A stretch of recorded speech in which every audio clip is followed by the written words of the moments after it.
Research scientist बनना है, चाहे आप बीएससी बीटेक बायोटेक के हो या एमबीबीएस और मेडिकल के, कॉलेज के 4 साल में ये 4 काम करो, साइंटिस्ट की पोस्ट खुद तुम्हें ढूंढेगी। वीडियो को अभी सेव कर लो क्योंकि ऐसा प्रैक्टिकल रोड मैप पूरे इंटरनेट पे कहीं नहीं मिलेगा। मैं पहले क्लियर कर दूं, बायोलॉजी का हर स्टूडेंट साइंटिस्ट बन सकता है।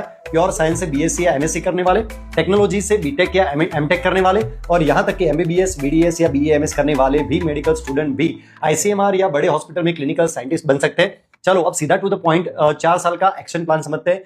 तो ईयर 1 बेसिक्स पर कब्जा करो। पहले साल ही पाइपेटिंग, पीसीआर, जेल इलेक्ट्रोफोरेसिस और स्टेराइल कल्चर जैसे बेसिक टेक्निक सीख लो।